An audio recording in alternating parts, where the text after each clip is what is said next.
টানা ২৪টা বছর দেশের সেবায় নিয়োজিত ছিলেন। অবশেষে ২৪ বছর পর বাড়ি ফিরলেন আর্মি জুনিয়র কমিশন অফিসার। উৎসবের দিনে যখন সকলেই আনন্দে মেতে ওঠেন, তখন বর্ডারে নিজেদের দায়িত্ব পালন করেন সেনাকর্মীরা। তাঁদের জন্যই রাতের নিশ্চিন্তের ঘুম আমরা ঘুমোতে পারি। পুরুলিয়ার বলরামপুরের ছেলে রিয়াজ আনসারি দীর্ঘ ২৪টা বছর দেশের সেবা করে বাড়ি ফিরলেন তিনি। রীতিমতো উৎসবের চেহারা বলরামপুরে। বর্ণাঢ্য অনুষ্ঠানের মধ্যে দিয়ে তাকে স্বাগত জানানো হয়। ট্রেন থেকে নামতেই তাকে মালা পরিয়ে বরণ করে নেওয়া হয়। এরপর ভারতের জাতীয় পতাকা দিয়ে সুসজ্জিত গাড়িতে করে বলরামপুর বাজার পরিক্রমা করানো হয়। উৎসবের মেজাজে দেখা যায় সকলকে। এ বিষয়ে প্রাক্তন আর্মি অফিসার রিয়াজ আনসারি বলেন, এতদিন পর দেশের সেবা করে বাড়ি ফিরে তিনি খুবই খুশি।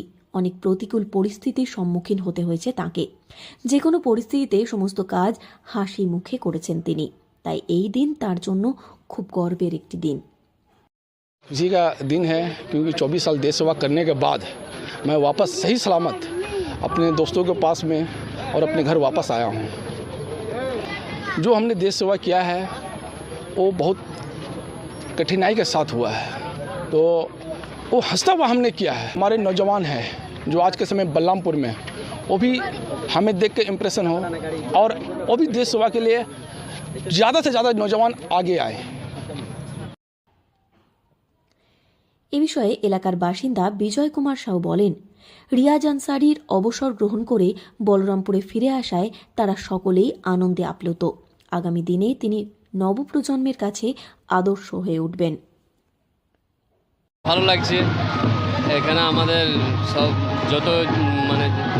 আমাদের যত ছেলে আছে অনেক খুশি হয়েছে। আমাদের মন থেকে অনেক আনন্দ আছে। যে কাজটা করে এসেছে আমরা চাইছি যে আমাদের ইয়ং ছেলে করুক, আমরা আগে যেমন দেশের জন্য কিছু করতে পারি। অনেক ভালো লাগছে। ও জিনিস হচ্ছে দেখে দেখে আরও মানুষ কিছু শিক্ষা পাবে।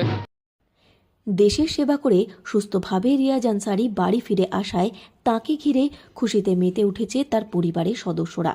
অধীর আগ্রহে এই দিনের অপেক্ষায় ছিলেন তারা।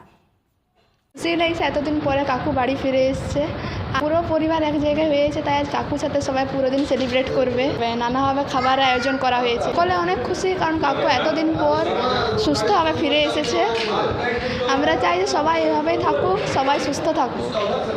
জানা যায় ২০০১ সালের ফেব্রুয়ারি মাসে তিনি ভারতীয় সেনাবাহিনীতে যোগদান করেছিলেন। সেই সময় দিল্লির সাংসদ ভবনে জঙ্গিদের বিরুদ্ধে লড়াইয়ে সামিল হন। ২০০২ থেকে ২০০৩ প্যারেন্ট রেজিমেন্ট ইন্ডিয়ান আর্মির আর্টিলারি সেন্টারে নাসিকের ময়দানি তোপখানায় কর্মরত ছিলেন। ২০০৩ সালে নিযুক্ত ছিলেন জম্মু কাশ্মীরের গুরুত্বপূর্ণ জায়গায় লাইন অফ কন্ট্রোলের মতো এলাকায়। তারপর ভারতীয় সেনার অন্যতম কমান্ডো বাহিনী রাষ্ট্রীয় রাইফেলে যোগদান করেন। একবার নয়, তার কর্মজীবনে দুবার কমান্ডো বাহিনীতে যোগদান করেছিলেন তিনি। কমান্ডো বাহিনীতে থাকাকালীনও জম্মু কাশ্মীরের একাধিক গুরুত্বপূর্ণ কাউন্টার ইনসার্জেন্সি অপারেশনে অংশগ্রহণ করেন। পৃথিবীর উচ্চতম রণক্ষেত্র সিয়াচেন গ্লেসিয়ারের অপারেশন মেঘদূত থেকে রাজস্থানের মতো উষ্ণ রণক্ষেত্রে একাধিক গুরুত্বপূর্ণ অপারেশনে অংশগ্রহণ করেন। এর জন্য ভারতীয় সেনাবাহিনীর তরফ থেকে একাধিক মেডেল দিয়ে সম্মানিত করা হয় তাঁকে। এমন আর্মি অফিসার দেশের গর্ব, তাই তাঁকে ঘিরে উৎফুল্ল বলরামপুর। পুরুলিয়া থেকে শর্মিষ্ঠা ব্যানার্জির রিপোর্ট, লোকাল 18 বাংলা।